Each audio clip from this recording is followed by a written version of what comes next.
envie d'avoir votre avis par rapport aux blessures dans le foot. Souvent, ce qui est pointé du doigt, c'est le nombre de matchs. Alors, attendez, je vais juste essayer. Non, je peux pas encore mettre, je peux pas mettre les photos tout de suite, c'est pas grave.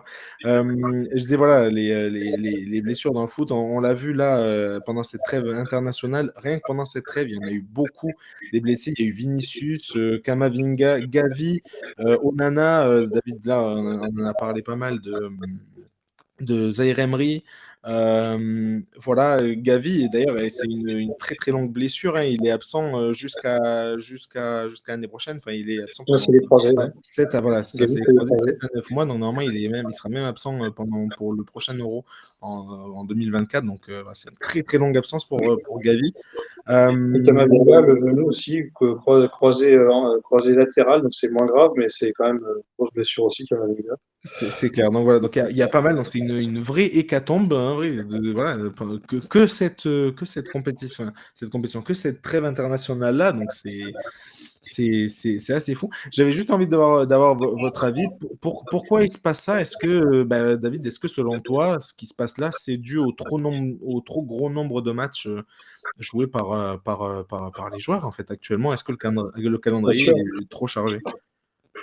Bien sûr. Et alors, pour le coup, on parlait tout à l'heure de la comparaison avec le rugby, où on disait, effectivement, le rugby, c'est pas l'exemple à suivre parce que en Coupe du Monde, ils ont des équipes trop faibles qui se prennent des cartons atomiques. Et en plus, là, le rugby veut encore élargir le nombre de nations à la Coupe du Monde, donc il y aura des cartons encore plus gros à la prochaine. Bon.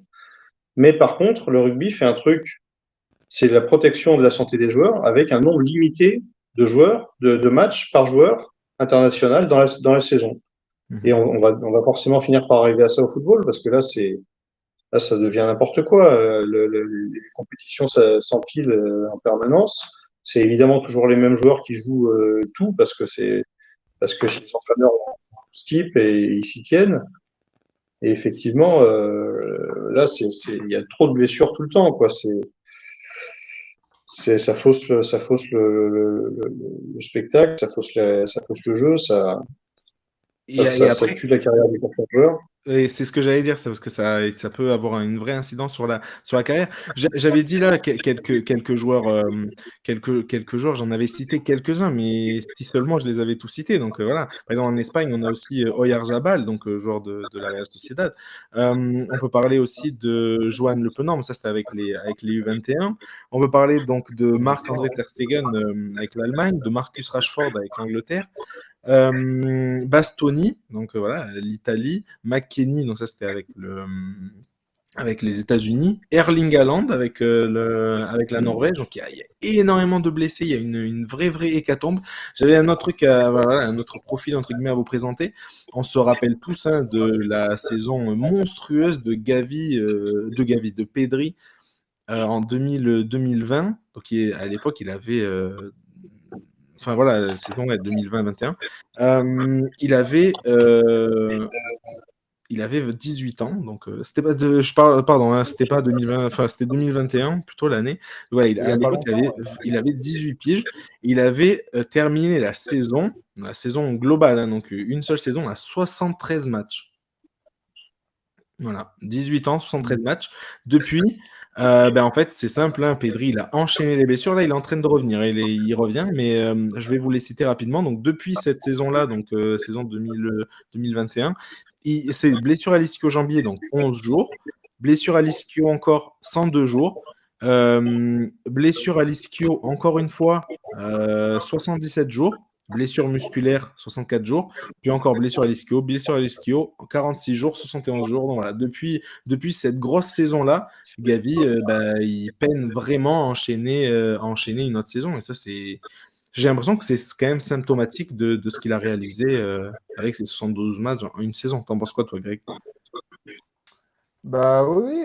Après les joueurs que tu as cités, ils ont tous un point commun, pas tous, mais la plupart, c'est que c'est des joueurs qui jouent dans des équipes européennes. C'est-à-dire que Vinicius, c'est le Real, donc il n'a pas que la Liga à jouer, il a des Coupes d'Europe. Et en fait, je pense qu'il est là aussi parce qu'au final, par exemple, tu prends la Ligue 1, par exemple. Il y a quoi? Il y a 34 journées cette saison. Bon, il y a forcément des fois où tu ne vas pas jouer 34 matchs, même si tu es le plus important de ton équipe. Tu as la Coupe de France. Bon, il y a 4, 5, allez, 6 matchs de plus. Et puis, tu as, on va dire, 2 matchs par-ci par-là avec la sélection. Le problème, c'est que derrière, tu rajoutes les matchs de Coupe d'Europe qui sont. Et c'est surtout l'intensité. Parce que bien sûr qu'il y a beaucoup de matchs, mais c'est aussi l'intensité. Parce qu'un match de Ligue des Champions, par exemple, il y a une intensité folle. Il y a une intensité qui est peut-être 2 à 3 fois supérieure à un match, je sais pas moi, entre je sais pas, Grèce-France, c'est un peu différent, mais je sais pas, Irlande-France, par exemple. Donc il y a aussi ça. Je pense que ça joue beaucoup. Mais après, le problème, c'est que c'est toujours pareil. On en parlait aussi, mais c'est aussi toujours l'histoire du business. C'est-à-dire que, oui, Vinicius, tu pourrais le faire reposer contre Sporting Braga. Sauf que les télés derrière, alors c'est l'entraîneur qui fait son équipe, on est d'accord. Mais les télés derrière, elles sont là aussi pour avoir les meilleurs joueurs. Et je pense qu'il y a aussi de ça. Okay. Et c'est vrai que c'est vrai que ça fausse les autres compétitions parce qu'effectivement, là, tu as Haaland et Vinicius qui se blessent sur le même rassemblement international, donc dans des compétitions très différentes, évidemment. Vinicius avec le Brésil et Haaland avec la Norvège. Mais du coup, c'est deux des plus gros attaquants européens qui sont sur le flanc. Pas forcément avec la même durée de disponibilité, mais c'est des très, très, très gros joueurs qui sont blessés. Kamavinga, Zahir Emery, donc des mecs qui sont titulaires dans leurs équipes et qui vont manquer au prochain match de Ligue des Champions et voire plus, ça fausse les grosses compétitions et ça fausse les saisons quoi. Donc là il y a des conséquences qui sont et puis évidemment les conséquences individuelles évidemment. Gavi c'est terrible d'avoir les croisés à son âge. Pour le Barça aussi, c'est un vrai coup dur. Et bien encore une fois, il y a beaucoup de joueurs j'ai cité Pedri, mais voilà, depuis sa grosse saison, ok, il a fait une très grosse saison, et puis il enchaîne les blessures. Enfin, mais pour le reste de sa carrière, c'est chaud quand même voilà, entre ses 19 et 22 ans, bah, en fait, il a pas joué, quoi. Il y a des tas de joueurs qui sont jamais revenus d'une grosse blessure, évidemment. Et puis, on se rappelle aussi de Nabil Fekir qui s'était fait des croisés, qui était revenu trop tôt, qui s'était répété le genou. Et voilà, après, bon, il est revenu, il a réussi à revenir malgré tout une deuxième fois, mais c'est des coups où tu peux mettre un terme à ta carrière avec ce genre d'enchaînement. Et donc là, Greg, il a cité donc les médias, les fameux des médias, les droits TV, hein, les millions qui pleuvent évidemment sur le monde du foot, parce que c'est comme en finale, c'est comme un peu en NBA en fait. C'est vrai que bah voilà, c'est compliqué de se plaindre de jouer entre guillemets autant de matchs quand c'est ça presque qui paye et qui assure tes revenus sur ton NBA peut-être plus encore qu'en foot. Pour le fond, en NBA, ils appliquent sans que ça leur soit imposé le turnover. C'est-à-dire qu'en NBA, il y a vraiment des mecs qui vont rester sur le banc parfois 2-3 matchs d'affilée pour récupérer, pour se reposer, quoi. C'est ça. Qu'on ne voit absolument jamais dans le foot. Non, voilà, c'est ça. Et du coup, donc, est-ce qu'il y a vraiment une solution? Parce que, voilà, en NBA, c'est vrai que je pense qu'en NBA, après, encore une fois, c'est différent, etc. Mais je pense que la comparaison elle peut être faite jusqu'à un certain point.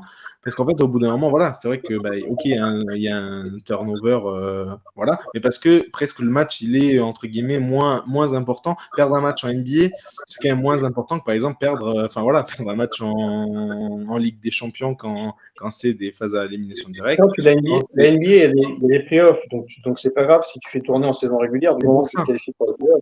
Voilà. C'est ça, alors que voilà, en foot, c'est compliqué. Et puis même la saison entre guillemets régulière du foot, qui est un championnat, du coup, le championnat, bah, en fait, si tu perds 3 points dans la dernière ligne droite, bon, on se rappelle de Lens l'année dernière qui perd à 3 petits points. Mais je dis, voilà, si le PSG avait fait tourner et du coup, donc, perd 3 points à ce moment-là, bon, bah, ils sont deuxième et ils sont pas champions. Donc voilà, ça compte vraiment. Donc, faire tourner, c'est très, très compliqué au foot. Donc, est-ce qu'il y a vraiment une vraie solution?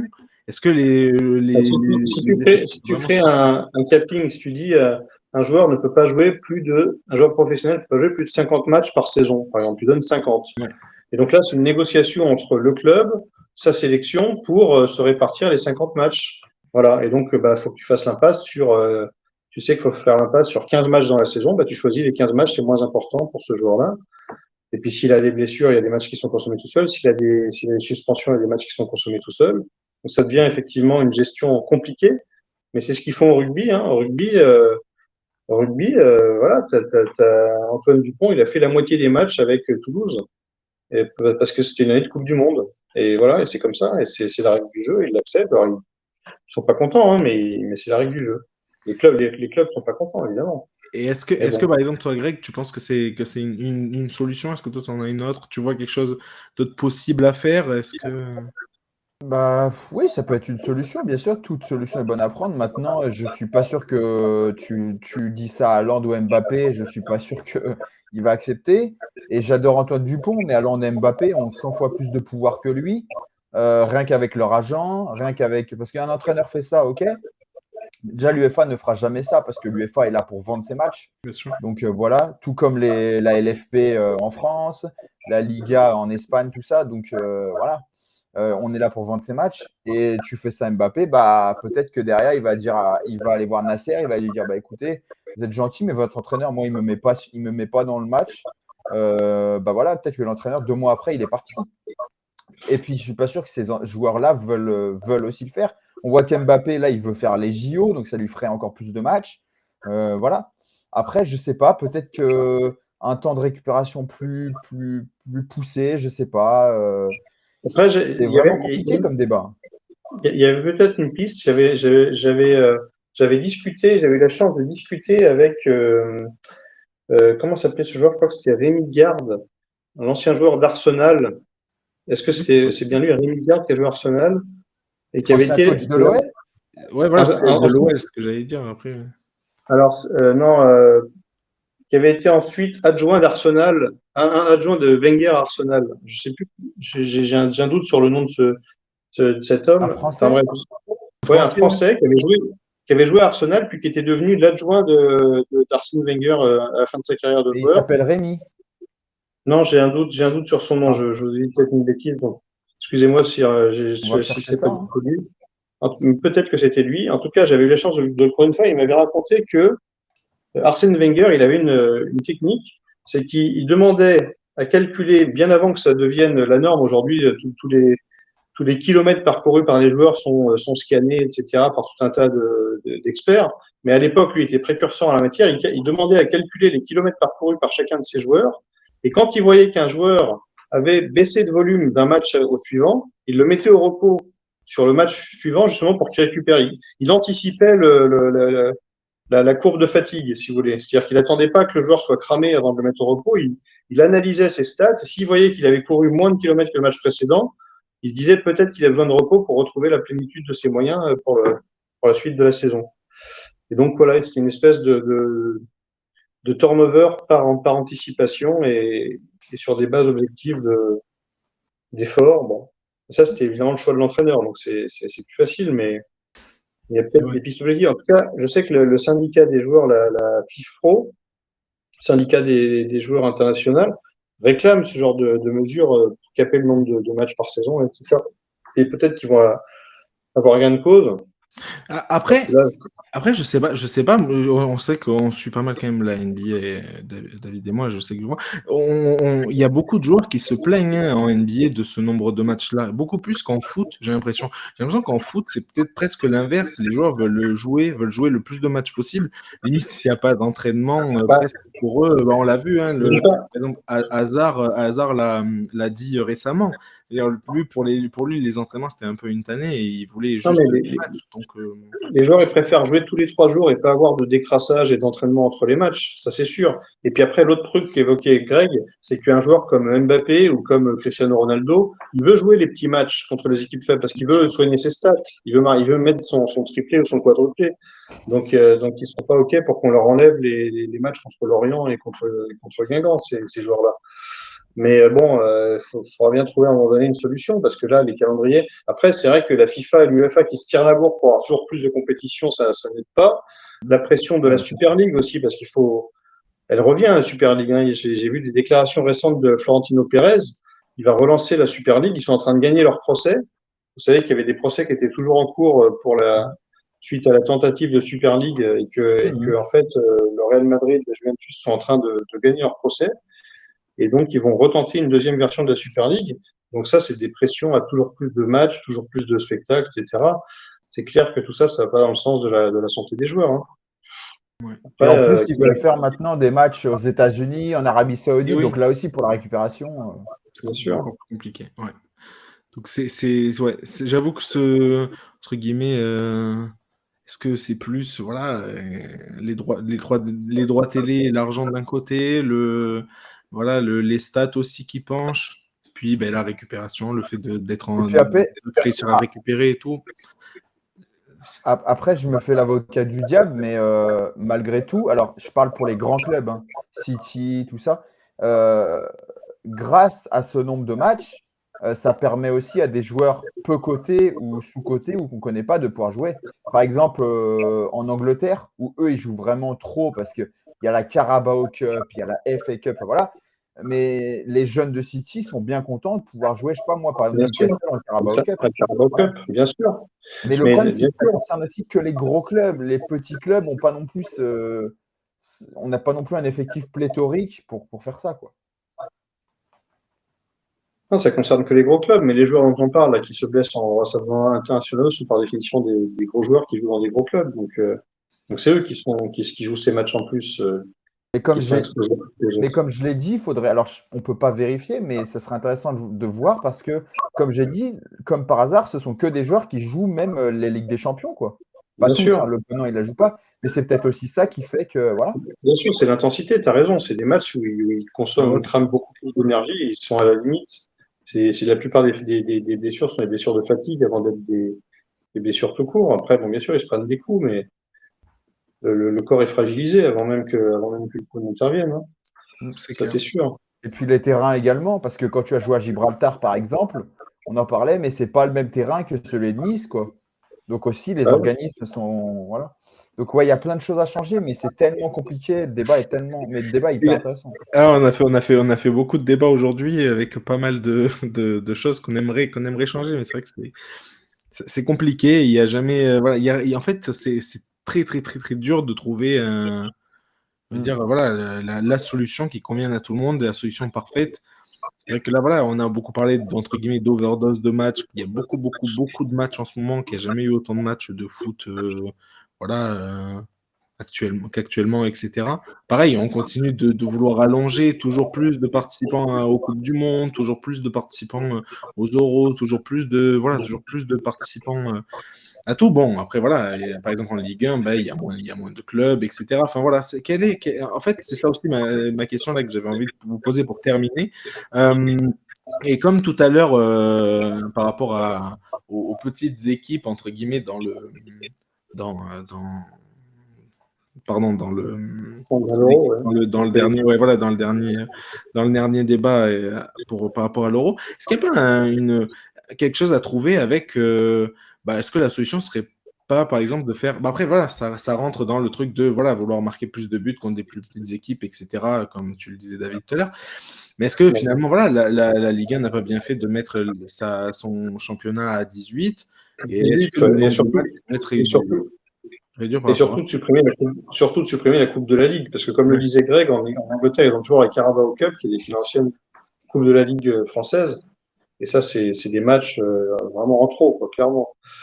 Donc non, si, bah, une Ligue 1 à 18 et sans Coupe de la Ligue, c'est mieux. Ouais. Tu joues la coupe, tu joues les 34 journées de Ligue 1, la Coupe de France et la Ligue des Champions si tu es qualifié et la Coupe d'Europe. C'est limite, mais ça passe. Après, bon, c'est limite quand même, parce que quand tu joues la Coupe d'Europe le jeudi et que tu rejoues en championnat le samedi, c'est quand même limite. Hein. C'est pour les Toi, organismes. alors, je sais pas pour toi, ce serait le plus, on va dire, le plus cohérent à faire. Est-ce que ce serait plus un cap de match à pas dépasser pour un joueur, un cap de minutes même, je sais pas, un cap de, voilà, atteindre telle minute, voilà, le joueur ne peut plus jouer ou ne peut plus, voilà. Ou alors un cap de, comment dire, Je sais pas, enfin, à voir par exemple entre ce match et ce match, il faut tant de temps de repos. Il faut que par exemple entre un match, voilà, il peut pas y avoir un match comme tu dis, un match le jeudi, un match le samedi. Il faut qu'il y ait 4, 5, 6 jours de repos. C'est quoi Le premier élément, et on a le débat aussi dans le tennis, le premier élément, ce serait que les syndicats de joueurs participent aux négociations sur le format des compétitions. Parce que là, c'est toujours plus, toujours plus, toujours plus, au détriment de la santé des joueurs. Donc à un moment donné, il faut quand même que les joueurs fassent entendre leur voix là-dessus. Et puis qu'il y ait peut-être un régulateur par rapport à ça. Alors, je sais pas, une instance comme il existe l'agence mondiale antidopage, qui est peut-être une agence mondiale de la santé des sportifs qui donne un avis là-dessus et qui siffle la fin de la récréation. Donc après, est-ce que ça passerait par un capping de minutes par saison, pourquoi pas, ou par un nombre minimal de jours entre deux matchs, pourquoi pas. Il y a beaucoup de pistes intéressantes. En tout cas, ne rien faire, c'est pas une option, parce que quand on voit un mec comme Neymar, par exemple, Neymar, sa carrière, elle est foutue, quoi, elle est terminée, qui était vraiment peut-être l'un des plus grands espoirs de l'histoire du football. Bon, voilà, sa carrière, elle est cuite uniquement à cause des blessures. Donc voilà, si ça arrive, s'il arrive le même destin à Gavi ou à Pedri, c'est vrai que c'est triste pour le football. Donc, il On est faut quand même d'accord. se pencher sur la question et arrêter cette course sans fin de rajouter des compétitions, des ligues des nations, des coupes intercontinentales, des je ne sais quoi. Il faut arrêter 5 minutes, quoi.